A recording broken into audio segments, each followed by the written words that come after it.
Hey guys, tonight we're going somewhere a little grim. But don't worry, you're already doomed. You stand in the yawning doorway of the Ludus, the Roman gladiator training school you've somehow agreed to manage. Dawn is just beginning to thin the dark, dripping air. The courtyard looks like an oversized livestock pen, if the animals were professional killers with performance anxiety. There's a rank smell here, old sweat, wet straw, a faint tang of iron you prefer not to identify too precisely. You're wearing a tunic that's already damp around the hem. It clings to your thighs every time you shift your weight, which is about every 10 seconds, because you can't decide if you'd rather bolt for the hills or lean into the nightmare. You clear your throat, but the sound dies like a half-hearted prayer. The door creaks behind you, as though the building itself is second-guessing your life choices. A few recruits stand nearby, arms folded over massive chests, their eyes tracking you without blinking.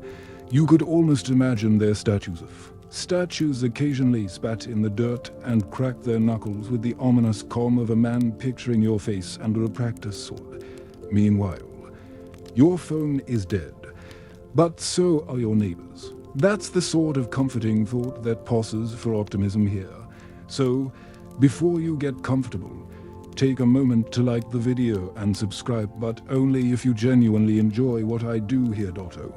And if you're awake enough, drop a comment telling me where you're listening from and what time it is. Maybe your city is a little less damp than this courtyard. Now, dim the lights, maybe turn on a fan for that soft background hum. Let's ease into tonight's journey together. You stand in the same spot a few breaths longer, until your calves start to tingle. The door guard shifts his weight and mutters something in Latin that sounds suspiciously like another idiot. You don't bother asking him to clarify. You just edge deeper into the Ludus, feeling the gravel crunch under your thin sandals. Each step makes it clearer. You are now the person responsible for transforming a ragged collection of resentful men into disciplined champions.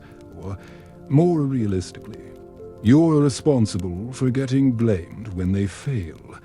There's a chalkboard nailed crookedly to the wall near the armory. Someone has scrawled an inventory in a wobbly hand: helmets, shields, practice swords, each followed by a tally that suggests most of the equipment has wandered off or been smashed in undisclosed accident. Teeth, you drag your finger down the list and wonder how you're supposed to inspire competence with half a dozen dented helmets and a pile of splintered practice swords. Remember that damp tunic. It's still there, now making itself known by chilling your skin every time a breeze slides past the doorway. You rub your arms briskly and try to look authoritative. But the nearest recruit just yawns, scratching at a scar on his shoulder. His arms are bigger than your chest. You wonder if you should introduce yourself, tell them your name, explain that you're the new trainer, but it feels absurd. You're sure they already know. And besides, no amount of polite introduction will change the fact that you are spectacularly out of your depth. Historians still argue whether a Ludus was more like a school, a prison, or a theater of mutual humiliation. Judging by the expressions of the men watching you, you suspect it was all three. You pace a few steps, trying to remember what you were supposed to do first. Roll call, equipment inspection, an uplifting speech. Your mouth is too dry for speeches, so instead, you settle for pointing at the largest man in the group. He has the flat stare of someone who's already written your obituary in his mind. And you manage to croak out that you'd like the men assembled in the courtyard within the next 10 minutes. He blinks slowly, as if weighing whether it's worth the trouble to obey. Then, he tilts his head in a gesture you decide to interpret as agreement. One by one, the recruits peel themselves off the walls and drift outside. A few stop to rummage through a crate of practice weapons, emerging with blunted swords that look about as trustworthy as a three-legged mule. You watch them move, each step radiating a combination of boredom and low-level menace. They are all muscle and scar tissue, and that particular gladiator smell an unpleasant blend of rancid oil and iron. A slant of morning light falls across the training yard, illuminating the uneven flagstones and the broad streaks of dried blood. You'll soon pretend not to see Dot in this moment. You feel yourself aging about 5 years. You realize you have no real plan, no real authority, and no exit strategy. But you do have the privilege of trying to mold these men into performers who might survive long enough to entertain the mass. You also have a cold, damp tunic, a headache, forming just behind your temples, and the creeping awareness that you should have taken that bookkeeping apprenticeship your cousin offered you last winter. Still, you inhale slowly, counting for heartbeats, and step fully into the yard. The gate swings shut behind you, clicking with a finality you feel all the way to your bones. This is your life now, and no matter how much you regret it, the only way out is forward. You wake before dawn the next morning, if you can even call it waking. Your sleep has been a shallow, anxious drift, full of dreams about forgetting names and dropping weapons on your own foot. Your cot feels more like a wooden plank than a bed, and when you swing your legs over the side, your spine gives a crack that echoes in the little chamber like a cruel reminder you're not getting anyway. Oh no, outside, the courtyard is still, choked with mist. Pale lanterns flicker near the main gate, and the silhouettes of your recruits stand in clusters, arms folded, breath steaming in the chill. They're sizing you up again, as if yesterday wasn't enough time to determine your unworthiness. You force yourself to stand straight, smoothing your tunic over the creases. It's still damp. Of course, remember that damp tunic. It's determined to haunt you through every dawn drill and awkward assembly. You pace the perimeter slowly, trying to look calm while you count heads. There are fewer bodies here than you expected. Historians still argue whether these men were technically slaves, paid performers, or some unstable mixture of both, but in your experience, they're just difficult employees with swords. And some of them haven't shown up. You make a note in your mental ledger to track them down later, though you suspect they're either nursing hangovers or hiding in the storeroom. You decide to begin anyway. You clap your hands together once, sharply, and the noise bounces off the walls like a challenge you're not sure you can uphold. The men glance over, but no one rushes to attention. You clear your throat and tell them, in the firmest voice you can manage, that today's goal is to assess their readiness, as if they haven't spent the past few years doing this every day without your help. One man, whose shoulders are roughly the width of your entire doorway, scratches his ear with a blunt practice dagger and doesn't bother looking up. You distribute the wooden swords, though there aren't enough to go round. The storage chest contained precisely 8 intact weapons, and from all that look better suited to string soup. When you reach the last recruit in line, you offer him a club that was, in some previous life, probably part of a chair leg. He accepts it with the world-weary look of someone who has given up expecting competence from any authority figure. They form ragged pairs in the yard. You watch them circle each other, feet scarfing over old bloodstains, and you try to take notes. In your ledger, every time you glance down to write, you feel the weight of 20 suspicious stares. It's like trying to track a pack of wolves while you're dressed as a sheep. Your main observation so far: they're all stubborn and strong, and almost universally contemptuous of you. You suppose you'd feel the same if some pasty bureaucrat showed up claiming to be your trainer. The tallest fighter in the group, a man whose nose has been broken so many times it points ceased, parries a blow with board efficiency. You note his control. He's the only one here who moves like he's seen 100 real fights. That might be your only advantage. If you can earn his respect, the others might follow. Or at least stop plotting to hide your corpse in the latrine pit.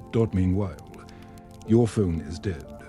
But so is any chance you're going to finish this day without bruises. You call out instruction simple things, like footwork adjustments and posture corrections, but half the time, no one responds.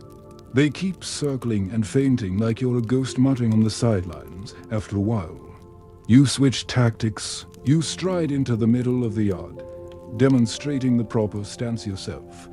You plant your feet on the cold flagstones, knees slightly bent, weight balanced. You raise a practice sword in both hands, feeling the grain of the wood against your palms, and for a moment, there's silence, just your breathing, shallow and loud in your ears. Then, one by one, the men adjust their positions to match yours, reluctantly, but they do it. The tiniest flicker of relief passes through your chest. You'd smile if your jaw wasn't clenched so tight. Remember yesterday, when you thought you'd have a plan. This is your plan now. Survive the day, teach them something, and hope the whole structure doesn't collapse in the meantime. Historians still argue whether a gladiator's success depended more on his trainer or on sheer luck. In the arena, judging by these first drills, you suspect it's mostly luck, and that means you're here to absorb blame for all the losses you can't prevent. A gull shrieks somewhere above the courtyard. You look up in time to watch it will away toward the rooftops. Free of responsibility, you envy that bird so much you almost forget your own name. The drills continue for what feels like hours, though it's probably less than one. Your breath comes in little puffs, clouding in front of you. You notice how each fighter's tunic is crusted with old sweat and stains. You notice how their faces set into a grim pattern of concentration. This is the only life they have left. When you finally call a halt, your voice cracks. You pretend it's just the cold air. The men lower their weapons. Some roll their shoulders, some stretch their necks, some stare at you with a flicker of something like curiosity. A few even look almost satisfied with the exercise. It's the first tiny crack in their collective hostility, and you cling to it like a man clutching a rope over a pit. As they disperse to fetch water, you lean against the nearest pillar and close your eyes. You've survived your first dawn drill. You're still here. Your tunic is still damp, and your ledger is already filled with scribbled notes you'll have to decipher later by candlelight. But for now, you allow yourself a shallow, cautious breath. This was only the first morning. There are so many more to come. You squint at the horizon, trying to convince yourself it's lighter out here than it really is. The sky over the Ludus is a dull, pewter lid pressing down on everything. Your breath still curls in the cold, though dawn has officially broken. This should feel like progress. Your first drill is complete, but instead, it feels like a prelude to something even more exhausting. You clutch your ledger against your ribs as the recruits shuffle back toward the dormitories. They look marginally less hostile now, less like a pack of wolves and more like a herd of oxen that might, if you're lucky, only trample you by accident. You remind yourself that's an improvement, a very, very small improvement. Inside, the hallways are half-lit by guttering lamps. You make your way to the armory, stepping carefully around a puddle of something unidentifiable, probably water. Probably, the door is a heavy plank of cedar reinforced with iron bands, and it moans in protest when you drag it open. The armory is less a room than a clotted cavern of regrets. Racks of shields lean against each other at angles that suggest someone lost interest halfway through stacking them. Spears stand in buckets filled with sand, the wood warped from years of damp. And the swords, what's left of them, are mostly blunted practice blades, each one scarred by more drills than you can count. You start your inspection, lifting each item with cautious hands, as if expecting one to crumble into splinters. Some nearly do.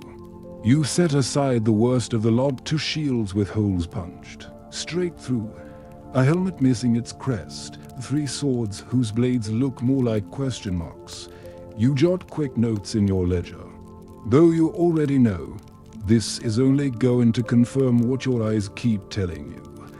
You have nowhere near enough equipment in fighting condition. Meanwhile, your phone is dead, but so is your sense of optimism.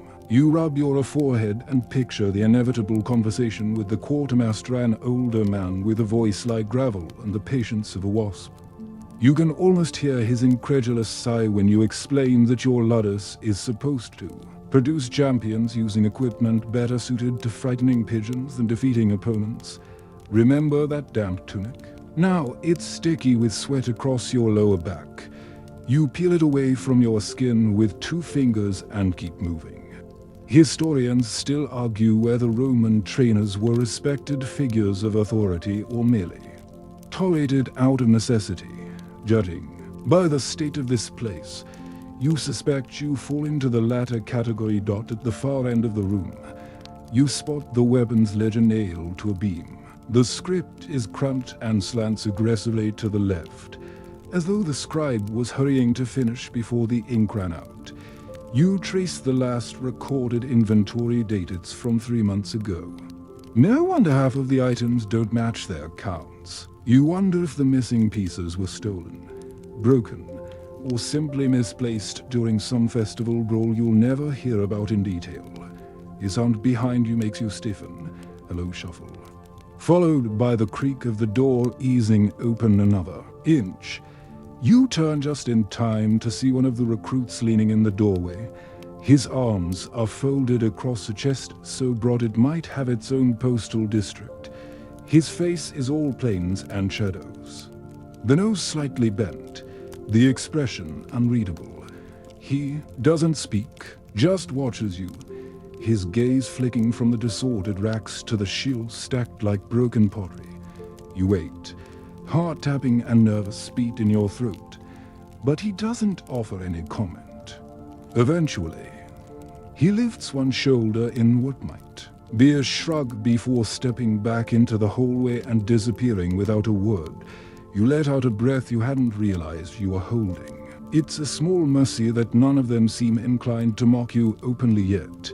You can't decide if that makes you feel better or worse that you continue your inspection, methodically turning over every shield and helmet, taking notes on each flaw, each splinter, each dent that could mean the difference between survival and a funeral. You remind yourself that even if your men think you're useless, your job is to make sure they have what they need to stay alive, or at least to look the part in front of the crowd. The gladiator without gear is just a man in a tunic with a target painted on his chest. You suppose you're responsible for preventing that. By the time you finish, your fingers are tacky with oil and rust. You close the ledger and lean against the doorframe, eyes prickling from the dim light. Somewhere down the hall, a bell clangs breakfast, or what pauses for it in this place. You straighten up, bracing yourself for the next challenge, feeling the beast's dart as you step out into the corridor. You try to recall the last time you felt sure of yourself. Nothing comes to mind. You suspect that certainty, like dry tunics, is something you left behind the moment you agreed to this post. Remember that sense of control you thought you'd establish? It's still missing. You follow the sound of voices to the mess hall, your ledger tucked under your arm. The room is packed with long wooden tables scarred by years of elbows and spilled stew.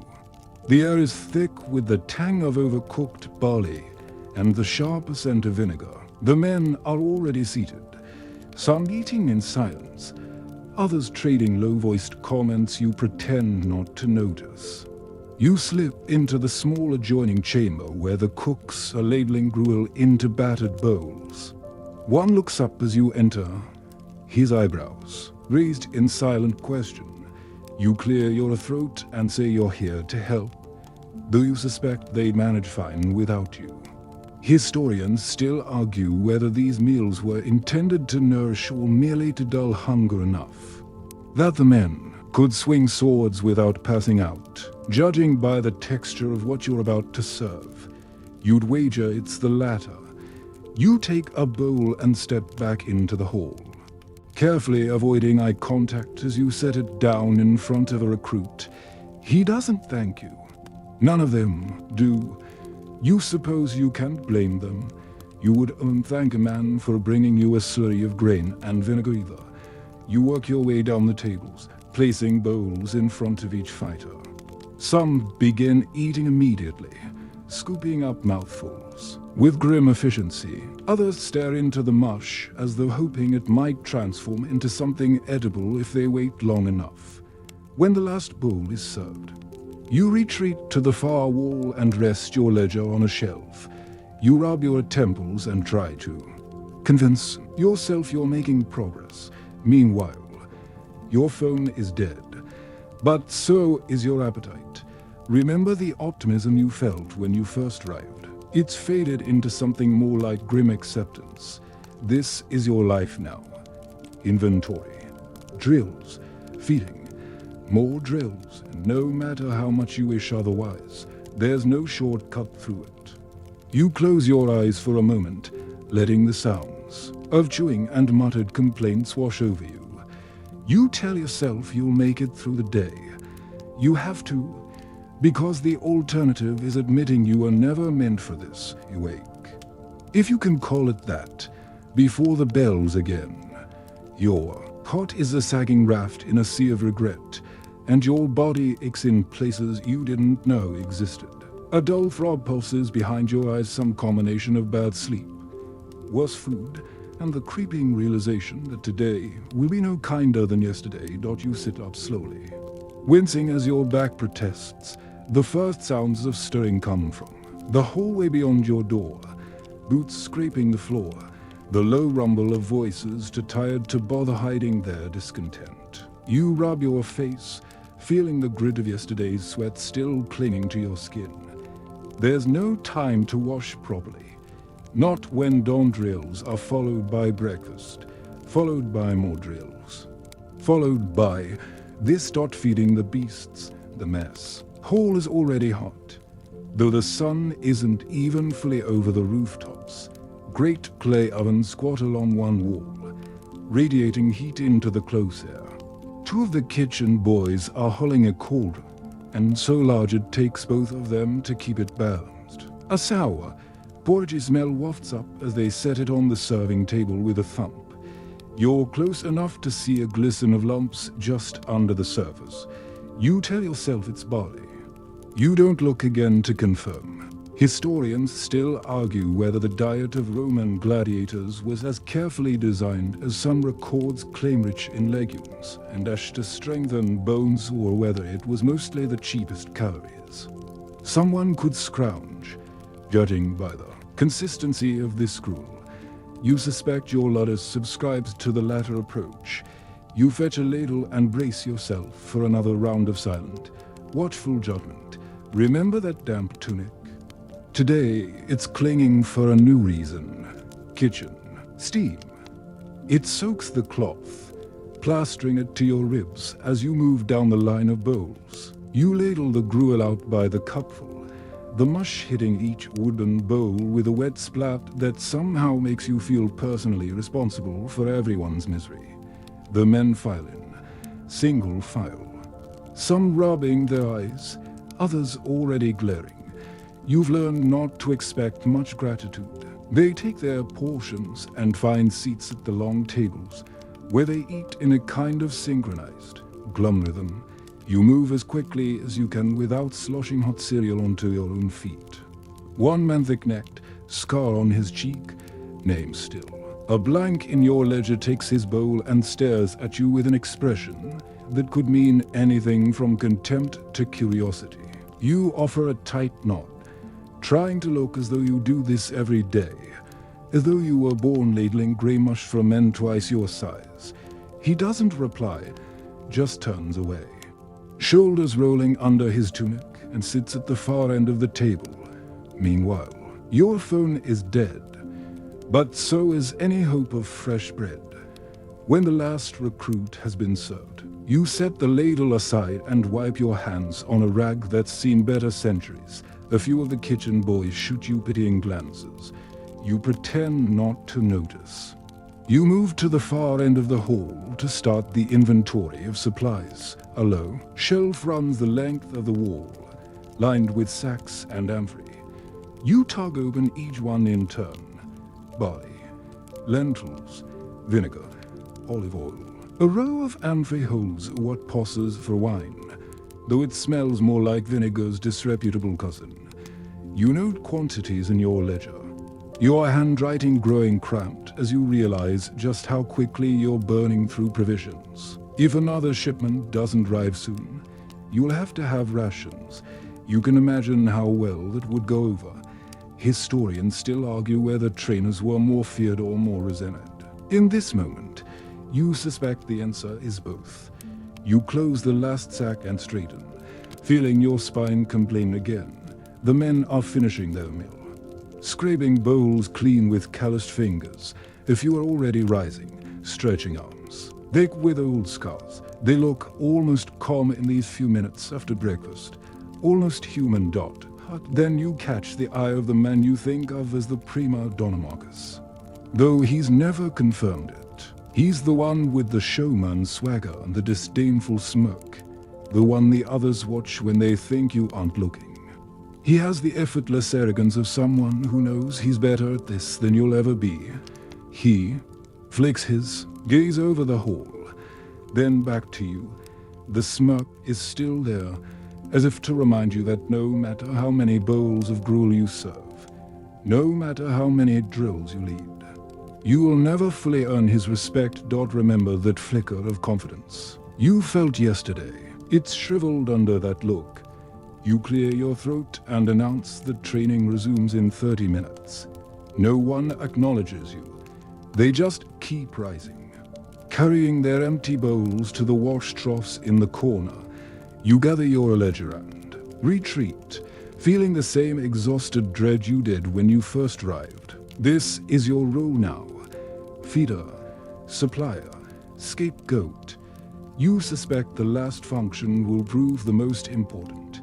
You step outside, blinking at the pale morning light. The courtyard smells faintly better than the kitchens, if only because there's a breeze. You stand there a moment, ledger pressed to your chest, trying to draw strength from the chilly air. Meanwhile, your phone is dead. But so is any illusion that you'll ever be thanked for this.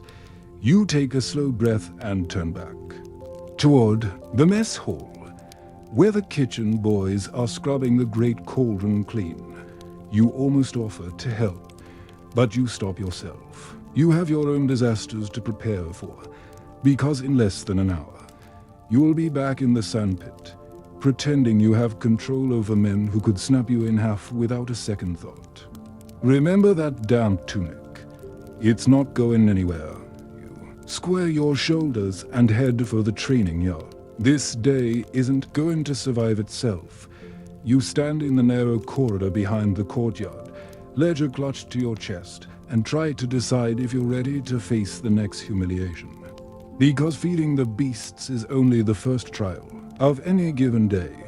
Now comes the part you dread even more. The people work and the bribes. The floor beneath your sandals is once smooth from decades of trainers pacing exactly as you are now. Trying to work up the nerve to go see the quartermaster, you trace one toe along the groove where the flagstones dip, imagining how many poor fools have stood here, hearts hammering, wondering how to explain why half the helmets are missing and the other half look like they've been chewed by a particularly vengeful boar. Meanwhile, your phone is dead, but so is any chance you'll finish this task before your next headache sets in. You draw a long breath and push the door open. The quartermaster's chamber is the closest thing the Ludus has to an office. A big desk crouches under towers of wax tablets and cracked ledgers, each scrolled over in several hands. The walls are lined with wooden bins that probably once held an organized system of supplies. Now, they hold a mystery, a dusty, creaking Never quite enough mystery. At the desk sits Titus, the quartermaster himself, who is somehow both older and broader than you remember. His beard has gone completely white, but his eyes are the same small, sharp glints you recall from your first day. They pin you the moment you step over the threshold. You clear your throat and announce you're here to reconcile inventory and requisition replacements. Even you can hear the edge of desperation in your voice. Historians still argue whether quartermasters were the true power behind Ludus, or merely servants in better tunics. You don't have to wonder which applies here. Titus lifts one eyebrow, and you feel smaller than you did as a child standing in front of your mother after breaking a jug. He doesn't speak, just gestures for your ledger. You cross the room and set it down, careful not to let your hands tremble. He flips it open with the tip of one blunt finger and begins reading. The silence stretches and stretches until you find yourself studying the grain of the desk just to avoid looking at his expression. Remember that damp tunic? It's clammy again, sticking to your spine as you wait for him to pass judgment. Finally, he closes the ledger and looks up. His mouth moves in a slow grimace that might be a smile, or might just be the prelude to a long list of complaints, shortages. He rasps, voice like gravel sliding down a hill. Again, you nod, because it seems safer than trying to argue. Missing helmets, he goes on. Blades beyond repair. No replacements delivered in a month. You open your mouth, close it again, and finally say the only thing that might help. We're scheduled for restock next week. I can speed it along. Titus raises the other eyebrow this time, a sure sign that he's expecting more than polite promises. You know the dance. Everyone knows the dance. You reach into your tunic and pull out a small purse of coins, your own, saved from the pitiful salary that's supposed to compensate you for all this. You set it on the ledger without meeting his eyes. Historians still argue whether bribes were a sign of corruption or simply survival. In your experience, they're just part of doing business. Titus studies you a moment longer, then tips his head in a grudging nod. He tucks the purse away and reaches for a fresh Schweppes tablet.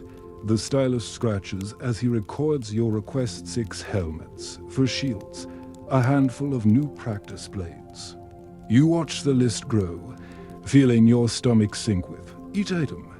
Even if they arrive, it won't be enough. Nothing ever is. When he finishes, he seals the tablet with a blob of wax and hands it back to you. His gaze softens by half a degree, as though he remembers what it was like to be in your place. Maybe he even pities you a little. You thank him, voice low, and back out of the room before he can say anything else. You don't want to linger here. Back in the corridor, you press the tablet to your chest. The list of supplies feels heavier than any shield. You know this is only a temporary fix. Next month, you'll be back here again, offering another purse you can't afford. Meanwhile, your phone is dead, but so is your dignity.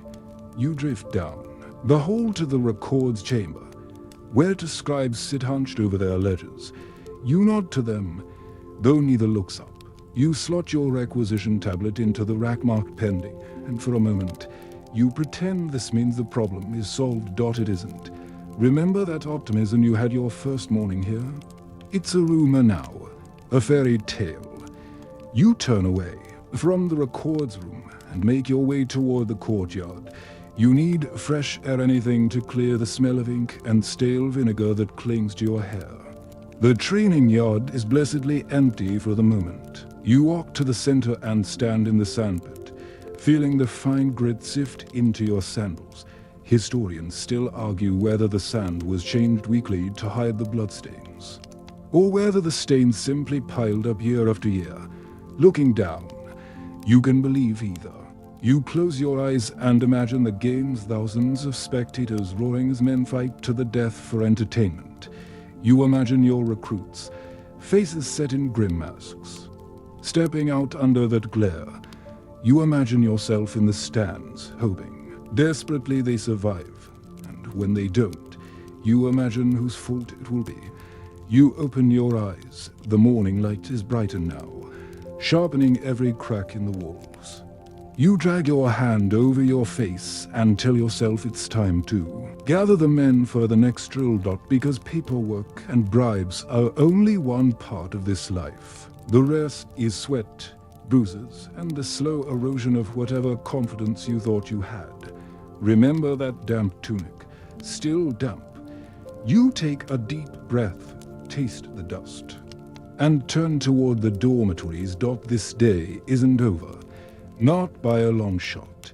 You trudge back across the courtyard, the requisition tablet heavy in your hand, and tell yourself you're ready for whatever comes next. You are not, because no amount of ledger keeping or bribe offering prepares you for patchwork medicine. You push open the infirmary door and immediately wish you hadn't. The smell hits you first, a pungent blend of vinegar, old bandages, the coppery tang of blood that never quite washes away. Even the air feels stale, as though it's been exhaled too many times by men trying not to scream. Remember that damp tunic in here. It soaks up every unpleasant scent and clings to your ribs like a cold hand. There are 3 cots along the wall. 2 are empty. The third is occupied by a recruit who looks far too young to be here. His tunic is rolled up over his ribs, and a long slice of flesh gapes across his side, oozing lazily onto the linen beneath him. He watches you enter with glassy, resentful eyes. Historians still argue whether gladiators were prized investments or expendable fodder, judging by the way this boy is left to stew in his own injury. You suspect the answer is both. You set your tablet on a stool and crouch beside the cot. His breathing hitches as you look over the wound angry red edges, but not too deep. It could have been worse. You say that aloud, mostly to reassure yourself. He doesn't respond, just turns his face toward the wall. You remind yourself you're the trainer. This is part of your job, no matter how inadequate you feel. You roll your sleeves up and fetch the small chest of supplies from the corner. It's a pitiful collection. A jar of sour-smelling salve, a handful of clean rags, a spool of coarse thread, and a dish of vinegar you're supposed to call antiseptic. You feel a laugh bubble up in your throat, thin and hysterical, but you swallow it. Meanwhile, your phone is dead, but so is any hope of modern medicine. You soak a rag in the vinegar, wring it out, and warn the boy you're about to clean the cut. He doesn't look at you, doesn't nod, just clenches his jaw. You press the rag to his side, and he goes rigid, his whole body vibrating with the effort not to make a sound. You murmur something about bravery, though you doubt he can hear over the roaring in his ears. Remember the warm bed you used to have back home? It would feel like luxury now. When the wound is clean, or as clean as you can manage, you smear the salve along the edges. Your hands shake a little. You hate that he can see it. You hate that you can see it. Historians still argue whether this salve was effective or just a placebo. You suspect it's mostly the latter, but it's all you have. You bind the cut with strips of linen, winding them snugly around his torso. By the time you tie the last knot, your palms are slick with sweat. You wipe them on your tunic and sit back on your heels, trying to catch your breath. The boy finally glances at you, his lips part, as if he means to say something. But whatever it is dies before it can emerge. His eyes drift shut. You gather the soiled rags and set them in a pail. You wash your hands in a basin of cold water that does nothing to lift the grime from under your nails. Meanwhile, your phone is dead, but so is any pretense you'll ever feel competent here. You stand, legs stiff, and look round the room. There will be more injuries by the end of the day: splintered fingers, bruised ribs, maybe worse. You will be expected to tend every one of them with the same exhausted diligence. Remember the ledger you were worried about. You almost wish you could trade places with it. At least a ledger doesn't bleed. You step back out into the courtyard, blinking in the sudden brightness. The sky has finally cleared. Though you can't bring yourself to appreciate it, sunlight only makes the cracks in the walls more obvious.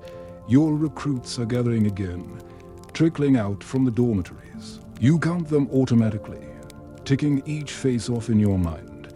2 are missing the boy you just treated and another who's likely nursing a hangover. You wonder if you should track him down or pretend you didn't notice. Historians still argue whether discipline or mercy made a better trainer. You suspect the right answer is whichever one doesn't get you stabbed in your sleep. You call the men to form ranks. Your voice rough from disuse, they shuffle into loose lines, some rolling their shoulders, others yawning like overgrown children. The prima donna Marcus takes his usual place near the front, arms folded. He doesn't bother hiding his smirk. You pace along the line, pretending to evaluate their posture. In truth, you're just buying time. Your knees ache, your spine throbs, and every breath tastes of vinegar and dust. Remember that damp tunic. It's still there, an old friend in your slow decline. You clear your throat and announce today's drills. Ped sparring, shield techniques, entrance laps round the yard. No one protests.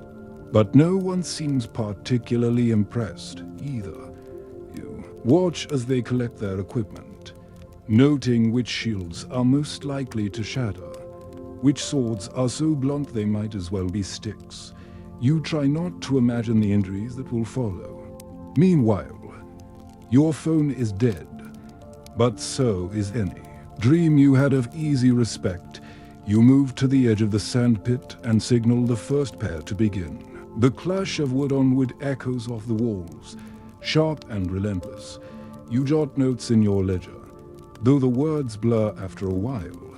Fatigue pools behind your eyes like wet cement. You know this is only the beginning of the day. There will be more drills, more complaints, more patchwork medicine before you finally crawl into your cot again. Remember when you thought this job would be a stepping stone. It's more like quicksand. You rest one hand on the fence rail, letting the vibration of each impact travel up your arm. For now, this is the only proof you're still here, still trying, still failing in small, survivable ways, and tomorrow you will do it all again. You squint into the brightening courtyard, the sun finally high enough to glare off every chipped helmet and warped shield. The drills are in full swing now. The sand pit alive with the scrape and thud of wooden weapons. Colliding, you stand at the edge with your ledger clamped to your ribs, pretending to look in control. You are not in control. 2 of your recruits are circling each other with all the grace of drunken bulls. A third pair has stopped entirely, one man massaging his wrist while the other leans on his shield as if it's about to give him a heartfelt apology. And at the far end of the yard, Marcus is sparring with a lean, scarred fighter whose name you always forget. They look like they're auditioning for some grim parody of an epic blows coming faster and harder, dust spraying with every step. Remember that damp tunic? It's managed to pick up an entirely new layer of sweat and sand, like it's determined to absorb the worst of your day. Historians still argue whether the sandpit was meant to toughen gladiators or simply to humiliate them. Watching the way, the grit sticks to every wound, every drop of sweat. You suspect it's mostly the latter. You raise your voice and call a halt. Half the men stop immediately, grateful. The other half take a few more swings, either because they can't hear you over the din or because they prefer to ignore you. You step into the pit, feeling the sand swallow your sandals to the ankles, and repeat the order. This time, everyone listens. Meanwhile, your phone is dead, but so is any chance of a tidy morning. You point to the group of 4 men nearest the fence to have bruises already blossoming across their arms. You direct them to pair off again and demonstrate the defensive stance you've described 100 times this week. One man's eyes flick to Marcus, as if seeking permission to obey you. Marcus doesn't even look back. He's busy wiping sweat off his forehead with the back of one hand, studying you with a gaze that suggests you're a mildly interesting insect. You clear your throat and step closer. Shields up, you say, trying for firm but not shrill. Weight on your back foot. When you counter, pivot. Don't just swing. They do as they're told. Mostly, one recruit adjusts his feet, another corrects the tilt of his shield. But you can see how little any of them care. You can see it in the way their shoulders sag, in the way their eyes keep darting past you to Marcus, to the gate, to the empty sky. Remember the confidence you thought you'd fake your way into? It slipped through your fingers like the sand at your feet. You walk the perimeter, noting posture, balance, the lazy way one man keeps dropping his guard. You jot a line in your ledger. Remind Antonius to brace left knee. You know he won't. Thank you for it. None of them will. Historians still argue whether gladiators resented their trainers more than their masters. You suspect there's little difference. Hatred has many convenient targets. At the far side of the pit, Marcus finally steps out of his sparring circle. He sets his shield down and rubs the bridge of his nose, as if the entire exercise is beneath him. You take a breath and walk over. You're dropping your shoulder. When you faint, you say, trying to sound helpful, not critical. He lifts his gaze to you, calm as ever. If they can't see it, it doesn't matter. His voice is quiet, unhurried. You hate that he has a point. You hate even more that he knows it. You nod once and step back. No sense in pushing when you're outmatched in experience and authority. You make a note in the ledger anyway, mostly for your own sense of order. Meanwhile, your phone is dead. But so is any dream you had about earning this man's respect. The drills stretch on. An endless loop of repetition and dust. You call breaks at intervals. Watch them drink water from a trough that smells faintly of stale moss. Then herd them back into the pit from all of the same dot by midday. The men are visibly flaying. Shoulders slump. Blows come slower. You can feel it yourself. A bone-deep fatigue that has nothing to do with physical exertion. It's the weariness of knowing you'll be here again tomorrow, and the day after, repeating the same instructions that no one wants to hear. Remember the ledger you thought would give you authority. It feels more like a shield you hide behind. Now, you call a final halt and tell them to line up along the fence. They move without enthusiasm. Some wiping sweat off their faces, others just standing with arms hanging limp. You scan their expressions, boredom, irritation, exhaustion. A few meet your gaze. Most don't. Historians still argue whether trainers were responsible for morale or only technique. You suspect it doesn't matter either way. You're failing. Both. You dismiss them to the barracks. Voice hoarse. They drift away in 2s and 3s. Some trading low comments you can't hear. Marcus is last to leave. He pauses at the edge of the sandpit, his eyes resting on you with a look you can't decipher. Then he turns and vanishes into the corridor. You let out a breath you didn't realize you were holding. Meanwhile, your phone is dead. But so is any illusion you'll ever be more than a tolerated inconvenience here. You close your eyes and tilt your head back, feeling the sun bake the sweat into your scalp. If you stand here long enough, maybe the day will end without you noticing. Maybe you'll dissolve into the sand and spare yourself tomorrow's rehearsal. But you know you'll move eventually. You always do. Remember that damn tunic. It's a second skin by now. You open your eyes, squinting at the cracked tiles round the courtyard. You have inspections to prepare for, equipment to mend, and when dusk falls, more paperwork you can't bear to contemplate. This is your life, and no one is coming to rescue you from it. You wake the next morning with your jaw clenched so tight it takes you a moment to pry your teeth apart. The cots in the Ludus are all identical thin pallets on wooden frames, straw mattresses that smell faintly of old oil and something darker you prefer not to name. Yours has developed a slope over the past week, a little tilt that slides you toward the wall as you sleep. You think about fixing it, but you also think about how pointless that would be. After all, nothing here stays in good condition for long. When you step into the courtyard, the sky is afloat. Sour gray, the air smells of wet dust.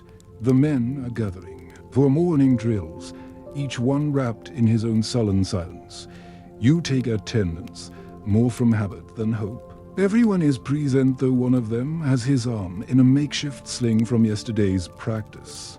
Historians still argue whether Roman trainers were expected to care for the men's morale or simply bred.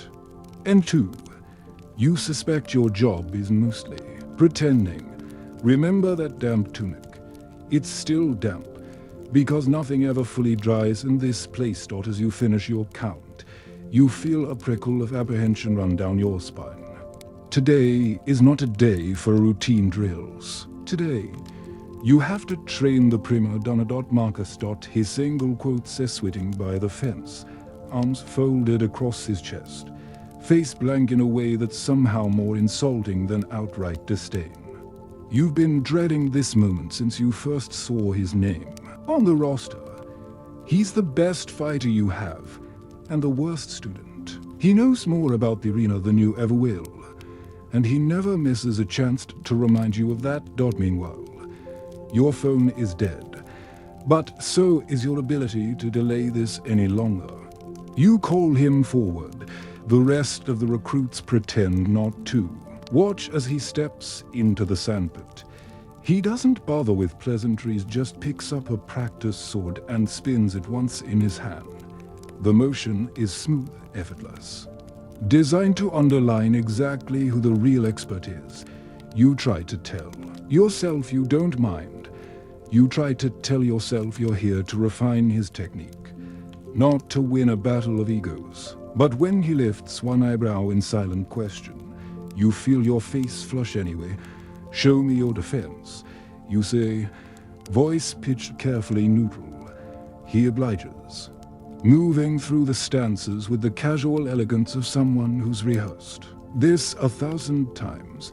He's good, so good that you have to look for mistakes like a man searching for a splinter in a pile of straw.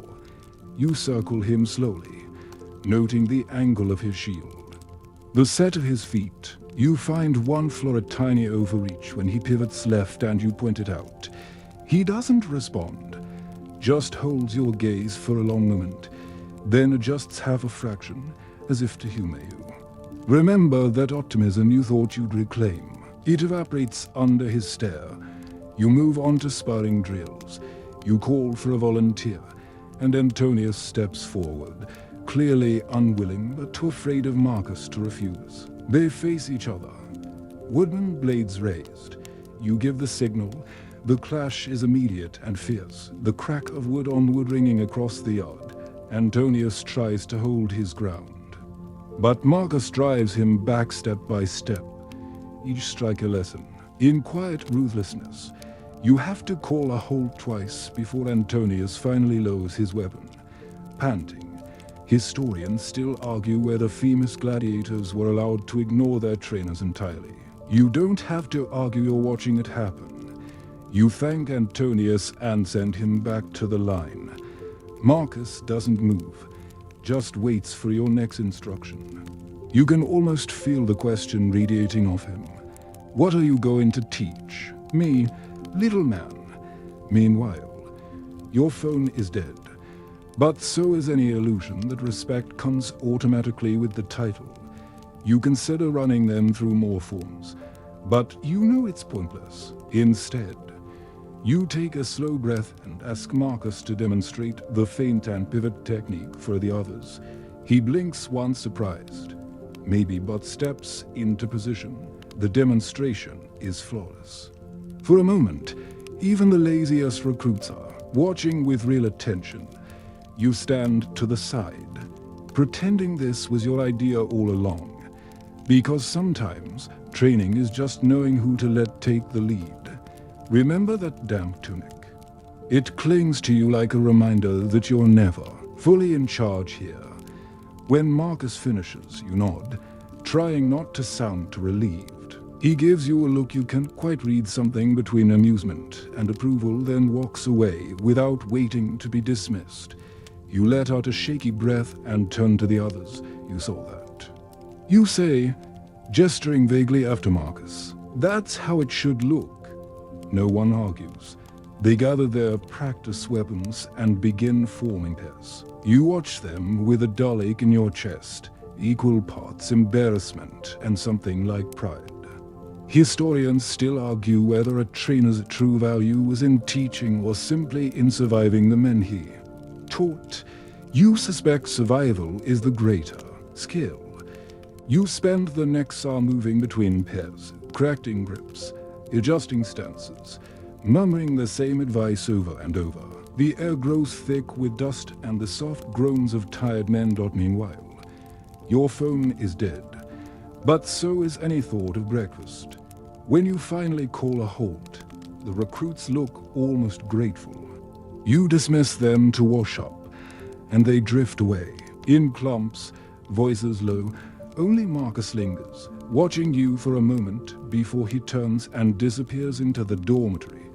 You stand alone in the sandpit, breathing shallowly. Remember when you thought this job might be rewarding. You can barely recall why. You brush the dust off your hands and step out of the ring. The sky overhead has shifted from gray to a pale, washed-out blue. You think about the afternoon drills. The broken weapons you will have to patch together. The ledgers waiting on your cot. And you tell yourself you'll face it all. Because what else can you do? This is your life, and no one is coming to relieve you. You rub your palms together as you cross the threshold into the main courtyard again, trying to work some warmth into your fingers. The sun is high overhead now, painting everything in that pitiless glare that shows every flaw: the cracked flagstones, the peeling plaster. The way your recruits can barely muster the energy to pretend they respect you. But none of that is the problem right this moment. The problem is the inspectors. You spot them immediately. A trio of men in official tunics standing by the main gate. One is bent over a wax tablet, stylus scratching, while the other to survey the yard like they're considering buying it and burning it down for the insurance money. You feel your stomach tighten. A slow, cold coil of dread that starts somewhere near your spine and works its way up your neck. Historians still argue whether Rome's inspectors were genuinely invested in quality or just in collecting fees and favors. You have your opinion, especially when you see the way their eyes flick from the sandpit to your recruits. Then too, you, lingering with faint distaste, remember that damp tunic?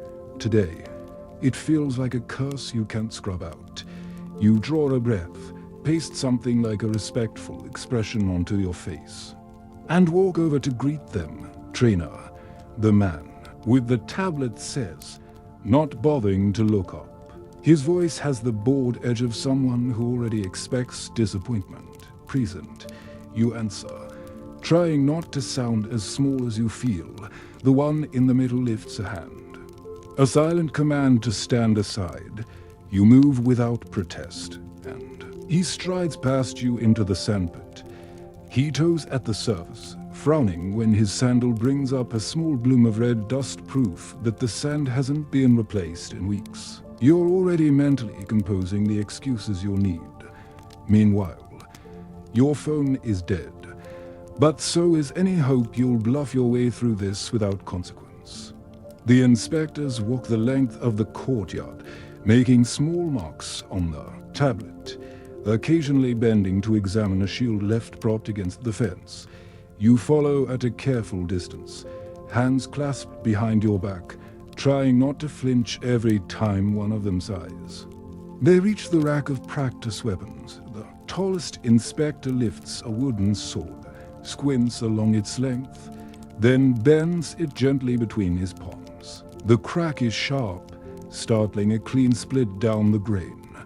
He lets the two halves drop in the dirt and finally deigns to look you in the eye. Substandard, he says, in the tone you might use for spoiled fish. You open your mouth to reply, but no words come out. Remember when you thought you'd be ready for inspections, you might as well have believed in fairies. Historians still argue whether trainers were judged more on their discipline or the quality of their equipment today. You're being measured on both and coming up short in spectacular fashion. The inspectors move on to the dormitories. You trail behind them like an unloved dog inside. The narrow rows of bunks are mostly tidy. Your recruits know better than to leave obvious chaos before an inspection, but one of the men pauses at the F. Out of a cot where an unwashed tunic has been left in a heap. The inspector lifts it between two fingers, face wrinkling. You wonder if it's worth pointing out that laundry isn't your job. You decide it's probably not. Meanwhile, your phone is dead. But so is any illusion you'll get through this without a scolding. They finish in the barracks and return to the yard. Convening in a small circle to compare notes, you stand a few paces away, heart beating so hard you can feel it in your teeth. Remember that damp tunic? It's soaked again. At last, the inspector with the tablet steps forward. He clears his throat with a theatrical little cough. Trainer, he says, you will receive a formal notice regarding deficiencies. You nod. Because arguing won't help. Restock requisitions are overdue. Sand replacement is overdue. Several weapons are not fit for training. You nod again. Throat dry. See that it is corrected. Then, as abruptly as they appeared, they're gone drifting out the gate in a flutter of official robes, leaving the yard feeling hollow in their wake. Historians still argue whether inspections improved the standards of a Ludus or merely reminded everyone how expendable they were. You don't need to argue. You already know. You exhale shakily and look round. A few of your recruits have returned to the fence, watching with polite interest. Marcus is among them, arms folded. He tips his head once, whether in sympathy or mockery. You can't tell. Remember that ledger you thought would save you? It's still waiting on your cot, full of empty promises. You wave the men back to their drills, voice flat. They obey without enthusiasm. You can hardly blame them. Meanwhile, your phone is dead, but so is any chance you'll ever feel prepared for this role. You cross to the sandpit. Crouched to gather the broken halves of the practice sword the inspector snapped. The wood feels brittle under your fingers, splinters catching in your skin. You don't even bother brushing them out. You rise slowly, every joint protesting, and look round the yard as if you might spot some sign that all of this is worth it. You don't. Remember when you thought surviving inspections would feel like a victory? It doesn't. The sun is past its peak now, shadows stretching long between the pillars. You know you'll have to call the men for afternoon training. You know you'll have to pretend you're not shaken. You take one step toward the equipment racks, and then another. Because if you stop moving, you might never start again. This is your life, and there are no easier chapters waiting round the corner.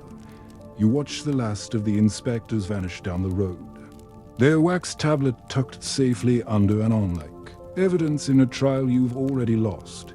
The gate creaks shut behind them with the dull finality of a verdict. You stand there a moment longer, just breathing. You tell yourself you're gathering your thoughts. Really, you're trying not to. Let the hopelessness eat you alive. Remember that damp tunic. It's drying a little in the sun. But you already know it won't last. The recruits trickle back into the courtyard, moving with that same tired, weary rhythm you've come to recognize. They avoid your gaze, which is almost a mercy, almost. You clear your throat, voice raw from too many unspoken arguments, and call them to assemble. Afternoon drills, you announce, shields and swords. We'll work on counter-strikes. A few men sigh audibly. One rubs a hand over his face, like he's just been told he'll have to dig his own grave. Marcus, of course, doesn't react at all. He just folds his arms and waits.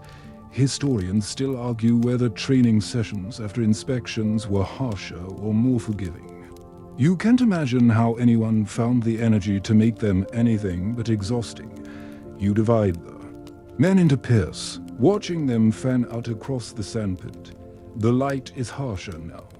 The sky bleached to a bright, merciless glare that shows every stain and flaw, the cracked helmets, the warped shields, the battered expressions of men who know they'll never be anything but weapons for someone else's amusement. Meanwhile, your phone is dead. But so is any pretense this was ever going to be a clean afternoon. You walk among them, calling out corrections in a voice that feels thinner with every repetition. Keep your guard up, no, higher. Watch your footing. Pivot on the ball of your foot. Again. Do it again. Each order lands with the weight of a stone dropped down a well.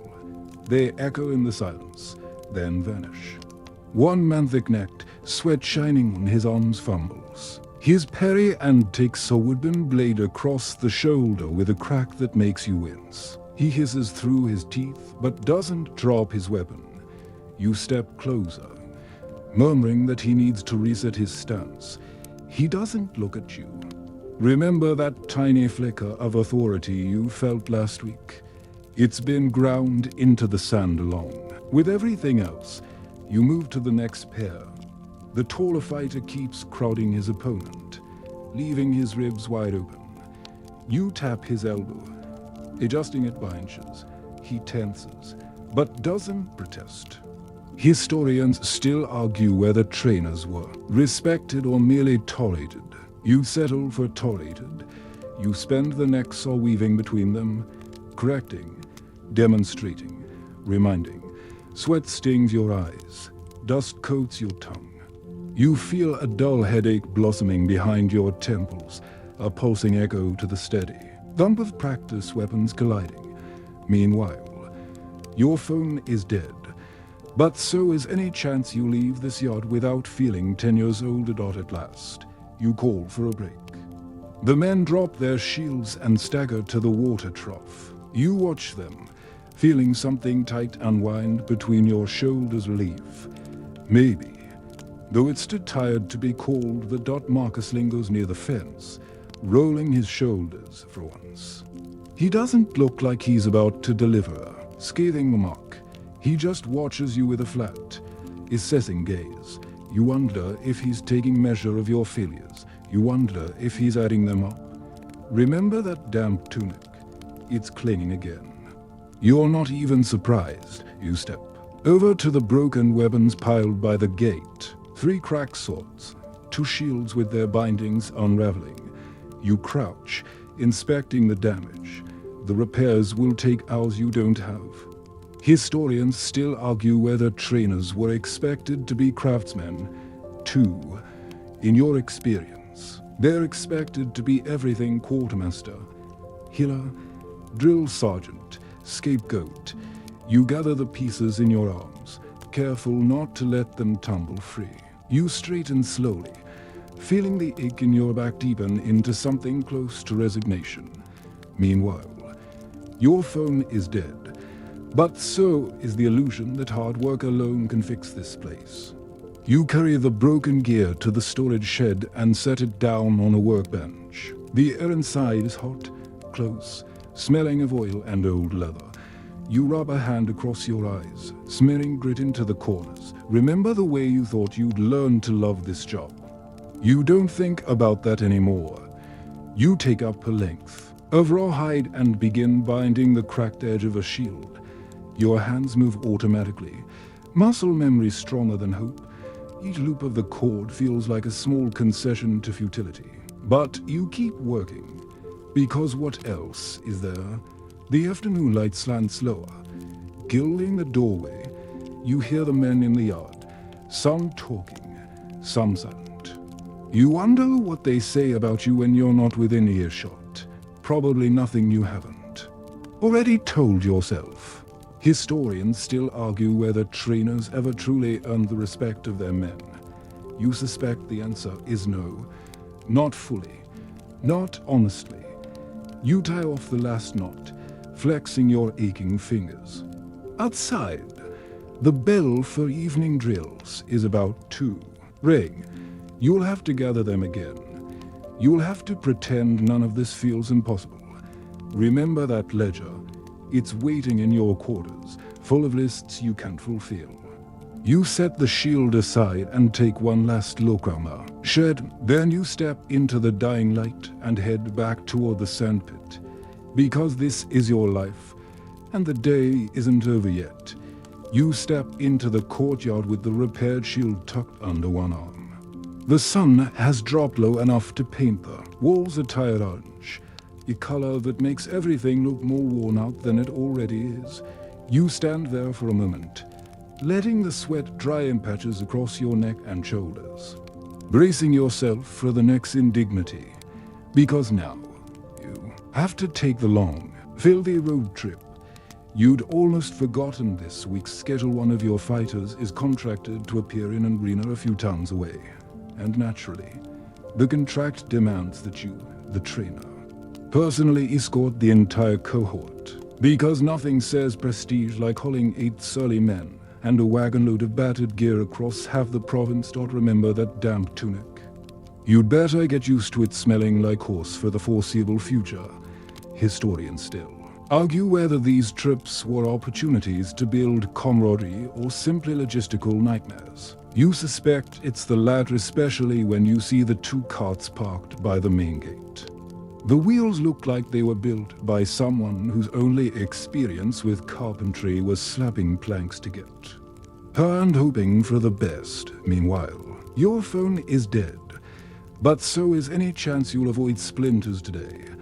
You call the men to assemble. They emerge in slow trickles from the dormitories, most carrying bundles wrapped in threadbare cloth personal belongings. If you can dignify them with the word, if you have slung shields over their backs, others drag helmets by the chin straps. One of the younger recruits has a tunic so ragged that the helmet looks like it was chewed by a goat. You read off the roster, ticking each name with as much authority as you can muster. Marcus stands near the front, arms folded, gaze fixed on some point over your shoulder. You know better than to expect help from him. Remember the optimism you clung to when you first arrived. It's faded to a dull, persistent ache behind your ribs. You give the signal to load up. The men pile their equipment into the first cart, a heap of shields, practice swords, and bags that smell of unwashed linen. You try to arrange everything, so nothing will slide out on the road. But you know it's a losing battle. Historians still argue whether trainers were paid extra for travel. You wouldn't know. You've never been paid enough for anything. The drivers drive 2 men with the haunted expressions of people who've seen more than one gladiator vomit over the side of a wagon. They nod to you in a way that's almost sympathetic. Almost. You climb onto the bench of the lead cart, heart sinking as the wood groans under your weight. The men crowd into the back, the suspension sagging so low you wonder if you'll make it to the first mile marker. Remember that damp tunic. It's already gathering fresh sweat across your shoulders. With a jerk and a lurch, the carts roll forward. The gate swings open behind you, and the lattice disappears from view. For a moment, you almost feel relief. Almost. But then you remember, you're taking your problems on tour, not leaving them behind. The road is everything you dreaded rutted, dusty, choked with the occasional drift of sheep that refuse to move. Every bounce jolts your spine, and after the first hour, your legs have gone numb. Meanwhile, your phone is dead, but so is any dream you had about an uneventful journey. Behind you, the men talk in low voices. You catch fragments, complaints about the food, speculation about the purse they might and if they survive the bout, the occasional flat joke at your expense. You pretend you don't hear. The second hour passes in a blur of dust and the smell of tired men. You shift on a wooden seat, trying to find a position that doesn't feel like your bones are being sanded down. You fail. Remember the ledger you left behind. For a moment, you almost miss its quiet judgment. By the time you reach the posting station at the edge of the next town, the sun has slipped behind the hills, leaving only a smear of pale light. The drivers draw the carts into the yard and set the brakes. You climb down, legs trembling, and stretch your back until it pops. Historians still argue whether these stations were sanctuaries or just another place to collect insults. You suspect the latter. Inside, a clerk with ink-stained fingers records your arrival, squinting at you over a chipped wax tablet. You give your name, your employer's name, the number of men in your charge. Your voice feels raw by the end of it. Meanwhile, your phone is dead, but so is any interest the clerk has in your existence. You sign the manifest and return to the yard, where the men are already unloading their gear. The younger ones are shoving each other round, too restless to stand still.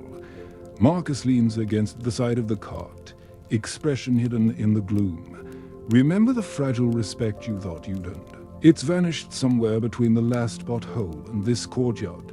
You direct them to the barracks room. The clerk has signed one long chamber with straw pallets, a single guttering lamp, and the unmistakable tang of old sweat.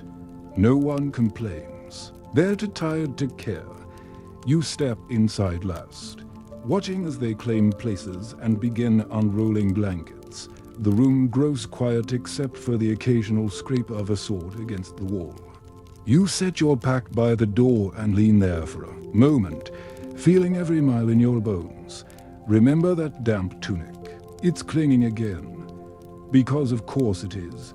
You close your eyes. Tomorrow, you'll lead them to the arena. Tomorrow, you'll pretend all over again that you can make them better fighters. That your presence matters. But tonight, you're just another tired man in a borrowed room, hoping no one expects more than you can give. You wake to the sound of boots scraping across the floorboards and the hollow thump of someone dropping a shield. Too close to your head, you crack your eyes open to see the barracks room bathed in that dull, pre-dawn gray that never feels like real morning. Just a murky interlude between one exhausting day and the next. The air smells of sweat and sour straw. A few men are already dressing, shrugging into tunics that look as tired as they do. One of them fumbles with the strap of his shin guard, swaying under his breath. You sit up, spine creaking, and rub the grit from your eyes. Remember that damp tunic? It dried overnight, only to greet you this morning with a fresh chill. Historians still argue whether traveling to festivals and games was a privilege or a burden. You can see why some men dream of the crowd's roar, of the coin, of the little flicker of glory. But for you, it's nothing but one more way to prove how little you control. You pull your boots on and rise, bracing a hand against the rough wall. Your knees ache from yesterday's rattling journey. You tell yourself you'll be fine by the time you reach the arena. You know you're lying. Outside, the yard is already string. Drivers inspect the wagons, tightening ropes and testing the wheels. A donkey brays from somewhere behind the stable wall, sounding almost as weary as you feel. You gather your ledger and your small bundle of personal things, mostly just a spare tunic and the little purse of coins you're trying not to spend all in one place, and step into the dawn. Meanwhile, your phone is dead, But so is any hope you'll ever see a clean tavern again. The recruits fall in behind you, one by one, weapons slung over their shoulders. Even Marcus looks subdued this morning. Maybe it's the cold. Maybe it's the knowledge that by nightfall, one of them might be missing a few pints of blood. You lead them through the narrow lanes to the arena grounds. The town isn't fully awake yet. A few shutters creak open. Someone pours a bucket of dirty water into the gutter. You keep your eyes ahead, feeling the weight of every curious stare on your back. Remember when you thought you'd stop caring what people thought. You're not quite there yet. The arena comes into view, a squat oval of brick and limestone, banners hanging limp in the dawn air. It's nothing compared to the grand colosseums you've heard about in Rome, but it will still fill with spectators eager to watch men bleed. Historians still argue whether these smaller games were meant to prepare fighters for great arenas, or simply to wring profit from their pain. You suspect the truth is obvious. You stop at the gate, hand resting on the wooden frame. One by one, your recruits file past you, ducking their heads as they step into the dim tunnel beyond. The last is Marcus, who pauses just long enough to meet your eyes. No smirk today, only the solemn understanding that you are both prisoners of this routine. Then he disappears inside. You exhale slowly and follow. The interior smells of damp stone and oil lamps. You guide the men to a holding chamber with benches along the walls and hooks for their gear. They start unpacking without prompting strapping. Armed reeves, adjusting helmets, testing the balance of their practice swords. You watch them and try not to think about what happens if they fail. Remember that damp tunic? It's clinging again. Damp from nerves this time. You do a last check of their equipment, noting which blades are most likely to snap, which shields will need replacing if they survive today. You murmur reminders, keep your guard high. Watch your footing. Don't overreach. The same words you've said 100 times. Meanwhile, your phone is dead. But so is any illusion that repetition will make this easier. A steward arrives to collect you, an arrow man with a ledger of his own. He ticks off each name as you read them out. His stylus scratches along the parchment in a rhythm that sets your teeth on edge. When he's finished, he nods once and slips back through the archway. You're left alone with your men in the gloom. You clear your throat. You all know what to do. You say, voice soft because there's no point trying to sound commanding here. Stay focused. Watch each other. If you're injured, make it obvious. They'll signal the end if you're hurt bad enough. No one answers. They don't need to. Remember when you thought you'd be the one to inspire them, that dream died. Somewhere back on the road, you step outside the chamber for a moment, into a side corridor where you can breathe without feeling every air on you. The stone is cold against your back as you lean there, closing your eyes. Historians still argue whether trainers carried the blame or the glory when their fighters won or lost. You already know which side you'll land on. You stay there until the steward returns, telling you it's time. You nod, even though your stomach feels hollow. Meanwhile, your phone is dead. But so is any expectation that today will end cleanly. You walk back into the chamber. One by one, the men look up. You see in their eyes the resignation you feel in your own bones. You gesture to the door. Go on, you say, trying to make it sound like encouragement. I'll be just behind. They file past you, footsteps soft on the stone. Marcus is last again. He doesn't say anything, just gives you a brief, unreadable look. Remember that damp tunic. It's with you still.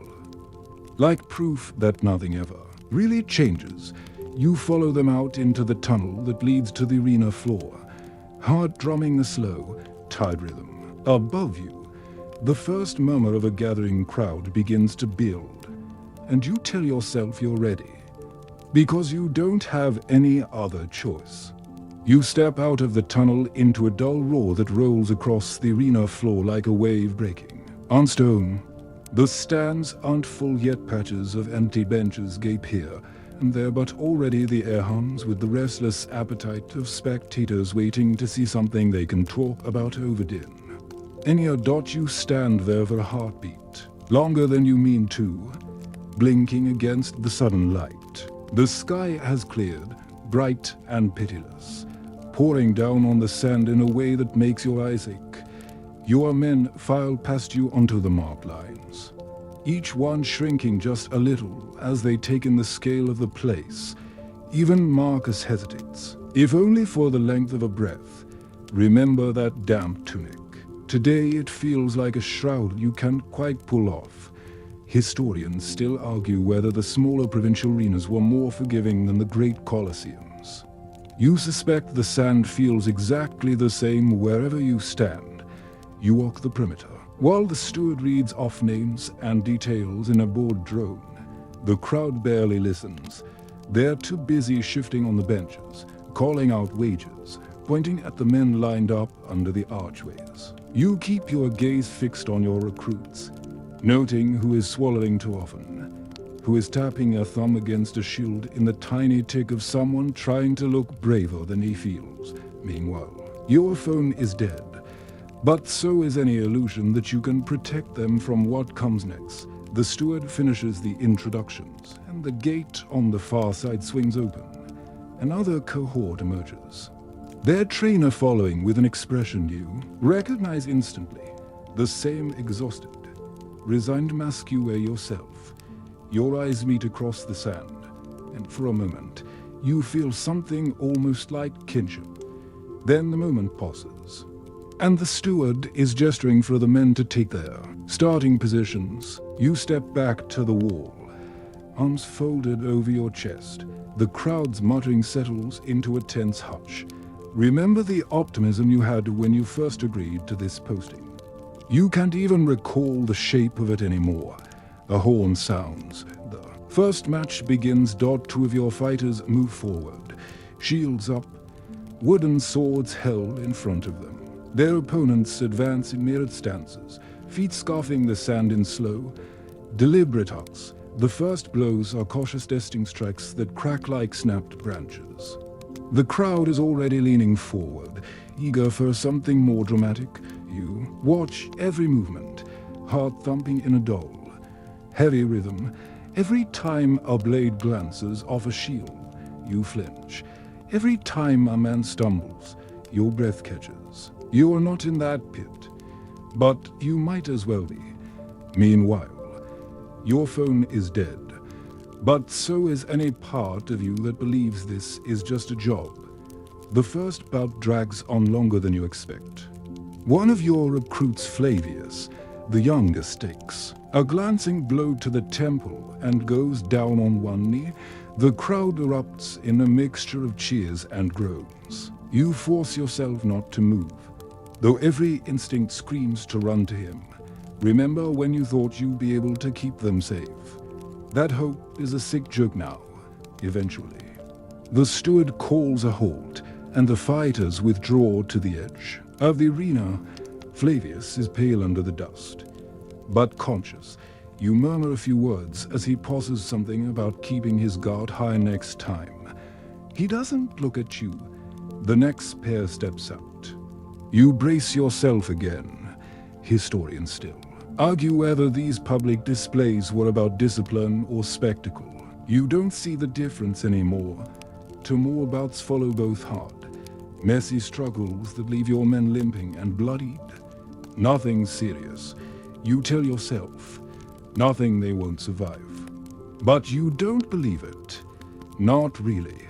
Meanwhile, your phone is dead, but so is any notion that this will ever get easier. Finally, Marcus steps forward.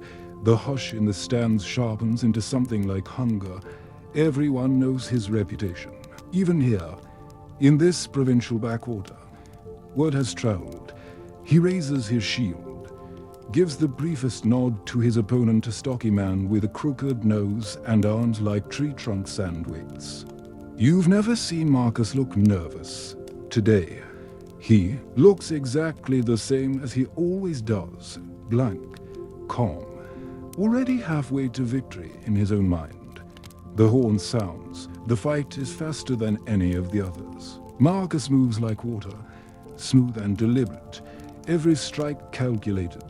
His opponent tries to rush him an ugly, bull-headed charge, but Marcus pivots aside, wraps the man's helmet with the flat of his blade, and sends him sprawling to the sand. The crowd erupts. Remember the tiny, ridiculous flicker of pride you felt when you first saw Marcus train.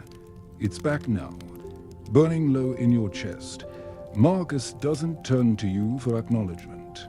He simply steps back to the line and waits, breathing slow and steady. For a moment, you almost imagine he respects you. Almost. The steward declares the match concluded. One by one, your fighters retreat to the shaded archway. Battered but alive, you follow. Your feet leaden. Inside, the chamber feels cooler. You take a quick count, confirming everyone is accounted for. A few are bruised.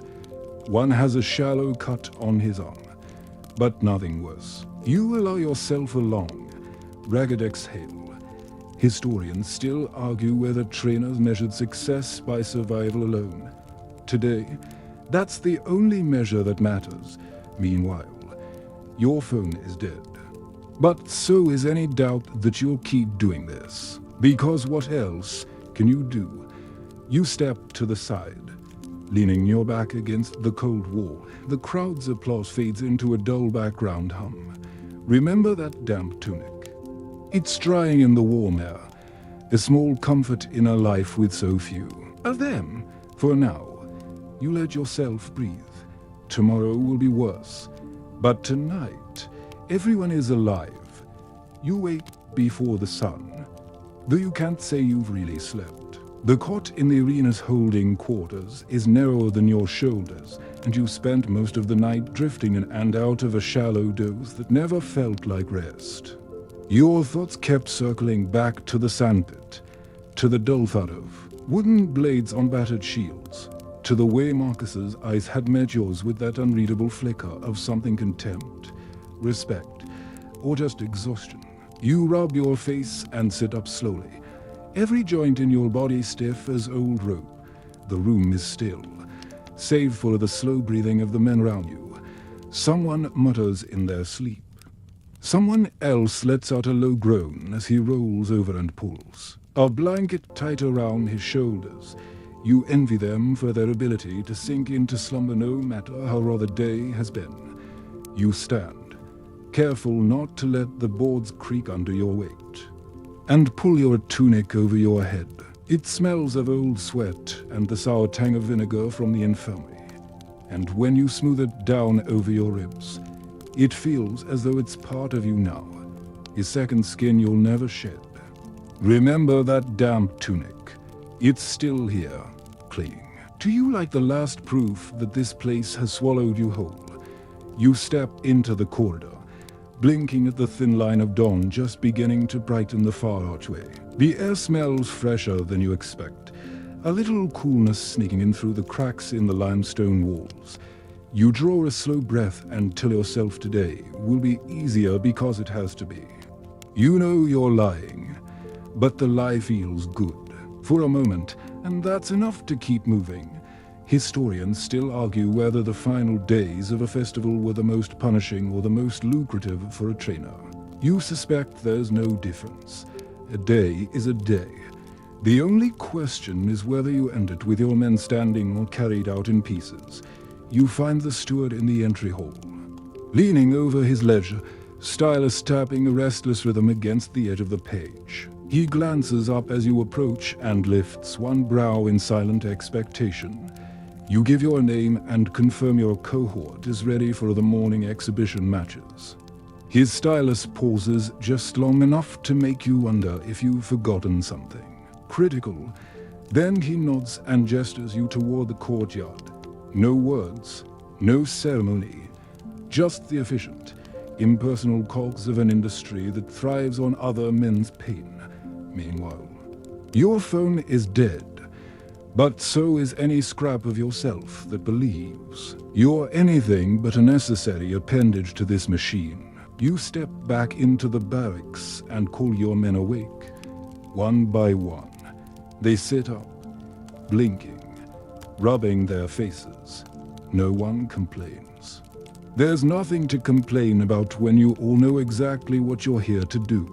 You check their gear, fingers, moving over the leather bindings, the cracked edges of shields you've patched so many times you've lost count. Flavius has a dark bruise along his temple that didn't swell as badly as you feared. Antonius favors his left leg, but insists he can fight. Marcus looks unchanged, still wearing that expression you've come to recognize as the absence of all expression. You line them up and lead them out through the low arch into the arena courtyard.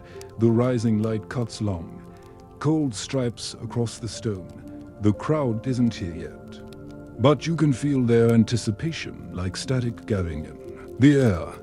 A pressure that seeps under your skin and makes your heart kick against your ribs. Remember when you thought you'd learn to stop caring what they thought of you? It's a lie you repeat every morning. The steward meets you again near the gate. He takes another count, eyes flicking down the line, marking something on his ledger, with the same bored detachment you've seen in every clerk from here to Rome. He gestures your men toward the ready area, then turns away without a word. You watch your recruits file past, noting the way their shoulders tighten as they step under the arch that leads to the sand. You know they're counting breaths, counting heartbeats. Bracing for the moment, the gates swing wide and the crowd becomes a wall of eyes. You stand apart for a moment, pressing your palm flat to the cool limestone, and wonder if this will be the day you finally admit you were never suited for any of this. Meanwhile, your phone is dead, but so is any chance you'll escape before the sun has climbed overhead and left everyone raw and exposed. You draw a breath, let it out slowly, and follow them. Inside the holding corridor, the men settle onto the benches. They check weapons, adjust the ties on their sandals, say nothing. The silence feels like a weight pressing on your chest. You take up your post near the entrance, where you can see the sliver of arena beyond the bars. In that bright rectangle of morning, workers rake the sand smooth, combing away yesterday's scuffs and stains so today can start with a clean canvas for fresh violence. Historians still argue whether trainers felt pride watching their men step into that light or only dread. You've stopped pretending you feel the first. You call them up one by one, checking armor, meeting their eyes as you murmur reminders about footwork and breathing. Marcus holds your gaze for a heartbeat longer than you expect, and for once, you think you see something like understanding there. Not warmth, he doesn't have that to give, but a small acknowledgement that you are all bound by the same chain. Then it's gone, and he drops his eyes to his shield. You nod and step back. The steward reappears to announce the start of the exhibition. He calls out names in a voice that carries down the corridor and up into the stands. The crowd begins to stir, a murmur swelling into something louder, hungrier. You feel it in the pit of your stomach, the old knot tightening. Remember that damp tunic. It's sticking to you again, as though it knows how their story always ends. You lead the men to the gate. The steward signals, and the iron bars lift with a hollow groan that makes your teeth ache. Sunlight floods the tunnel. Your men step forward, shoulders squared, heads high, because that's the only dignity left to them. You trail behind, careful not to let your own dread show on your face. In the bright arena, the crowd's roar crushes over you like surf, swallowing every thought. The first bout begins almost before you've taken your place at the wall. The plash of wood and the scrape of sandals on sand fills your ears. You watch, heart stuttering with each exchange, each near miss. Marcus moves with that same uncanny precision. But even he looks slower today. You wonder how many more mornings like this he can survive. Historians still argue whether skill or luck preserved a gladiator's life. You know the answers. Neither. It's the appetite of the crowd and whether they've had enough of watching you try. Meanwhile, your phone is dead. But so is any hope that today will end better than it started. You stand there, back straight, hands folded tight behind you, and try not to let the ache in your chest swallow you whole. Remember when you thought you'd grow numb to this? You haven't. You don't think you ever will. The crowd cheers as the first match ends. You can't tell whether they're satisfied or disappointed. You don't look up to see. You're already counting how many are still standing and wondering if you'll have enough men left to justify your own existence tomorrow. You stand at the edge of the sand, the roar of the crowd rolling over you like a living thing. It rises and falls in waves that make your chest feel hollow, that make your ears ring so you can't hear your own thoughts. The arena is bright, almost blinding. The heat of midday pressing down on you until sweat trickles along your spine and soaks into your tunic. You watch Marcus step back from his opponent, breathing hard but still moving with that unhurried certainty that makes everyone else look like amateurs round him. The others are trying to remember the drills you've run them through 1,000 times. Keep the shield high. Don't overextend. Pivot your hips when you counter. But all the practice in the world can change the fact that this is no rehearsal. Every movement is too slow or too fast. Every mistake is too costly. Historians still argue whether the final bouts of a festival were meant to break the body or just the spirit. You suspect it's both. You glance along the line of your men and count them again, though you've done it 5 times already. Antonius has a cut across the cheekbone that keeps trickling down his neck in a thin red line. Flavius is favoring his leg again, the bruise from yesterday never given time to fade. Marcus alone seems unchanged, but you know that look he's drawing from the last reserves of whatever he has left. You feel the same thing in yourself. That brittle stubbornness that keeps you from collapsing under the weight of it all. Remember, that damp tunic, it's glued to your skin now. Every movement peeling it loose only for it to cling again. You'd laugh if you weren't too tired to find anything funny. Meanwhile, your phone is dead. But so is any idea you once had about an honorable profession. You call for a pause when a particularly vicious exchange leaves Flavius clutching his side. The crowd groans, disappointed to have their entertainment interrupted. You kneel by Flavius and check the ribs through the thin fabric of his tunic. He tries not to flinch but fails. You tell him to breathe, to stay still. You murmur that it's probably not broken, though you can't be sure. You help him stand, feel the tremor in his limbs, and guide him to the edge of the arena. The steward watches, stylus tapping his ledger with bored indifference. Historians still argue whether the steward's records ever mattered, or whether they were just ritual. You suspect it's only about appearance, about pretending someone is accountable for the carnage. You wipe your palm on your tunic, but it only makes you feel dirtier. You tell Flavius to sit and wait for the next round. He nods without looking at you. His eyes are fixed somewhere far beyond the stands, as if he's imagining a place where none of this exists. You wish you could imagine it too. You turn back to the center of the sand. Marcus is standing there, one foot planted forward, shield resting on his knee. He's watching you with that flat, assessing look that makes you feel transparent. You nod to him, and he nods back, the smallest concession that you're both still here, still pretending this is something more than survival. Remember when you thought you'd have the words to make this feel noble? You don't. You never did. The steward lifts his hand. The next match begins. The crowd draws a collective breath, leaning forward as though proximity can make them part of the spectacle. You watch the movements, shield raised, pivot, counter, but your mind drifts. You remember the first day you walked into your lattice. You remember the cracked helmets, the smell of stale sweat and vinegar, the look in the recruit's eyes as they measured you and found you wanting. You wonder if anything has really changed. Meanwhile, your phone is dead, but so is any comfort in the thought that this is your job and not your identity. You try to tell yourself you can walk away, but you already know you never will. Marcus dispatches his opponent in a clean, fluid motion that draws cheers. He steps back, breathing hard, and meets your gaze again. For an instant, you think you see something close to respect. Or maybe it's just weariness. You don't have the energy to care.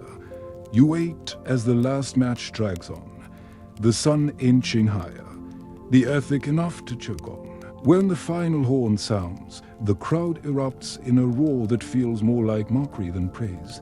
You gather your men with a gesture and lead them back through the archway. The shade is a relief so sharp it makes your head spin. You count them. Again, pressing a hand to your ledger as if that will make the numbers stay the same. 7 men. Bruised, scraped, exhausted, but alive. Remember that ledger you thought would keep you sane.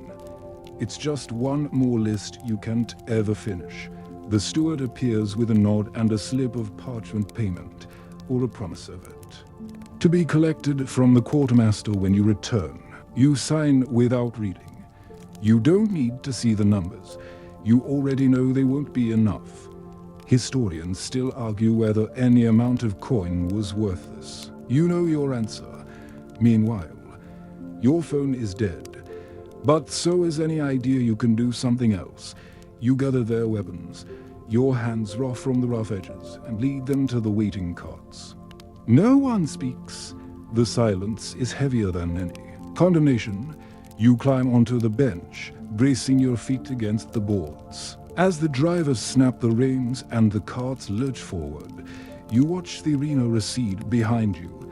The banners droop in the heat. The stands slowly emptying of spectators who will forget your names by nightfall. You close your eyes. You can't. Remember the last time you didn't feel this tired. Remember that damp tunic. It's the only constant you have left. You rest your hand on the ledger and tell yourself you'll find the strength to start over when you reach home. But even as you think it, you know you're lying. This is your life. This is the story you chose, or the story that chose you. And tomorrow, you will step into the courtyard again, pretending you have enough to give. Tonight you've traveled far across the dust and noise of an empire that demanded everything and offered so little in return. You've walked through the corridors where no one ever truly rested, felt the hush before the gate lifted, the heat of an arena that measured your worth in scars and survival. You've learned how heavy a ledger can feel when you're the one expected to fill it with names that will never be remembered. How every dawn feels the same when you wake knowing the day will end with new bruises, new debts, new regrets. You've watched men pretend to be stronger than they felt. Watch yourself pretend right alongside them, telling the same small lies to keep the fear from taking shape. And now, finally, you've earned the quiet that follows. The night draws its shadows over the sand and the cracked walls, softening every edge until it all blurs into something almost gentle.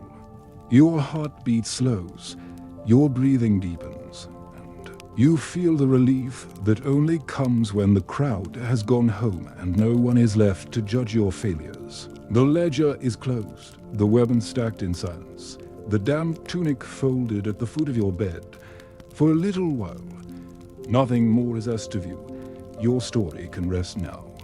You can let the ache in your shoulders fade, let the exhaustion slide over you like a blanket you don't have to shake off. And as you drift into sleep, You can be quietly grateful for the small mercy of modern life, Norina. No ledger, no sand to rake smooth every morning, only the soft hush of the dark, and the knowledge that you've survived another day.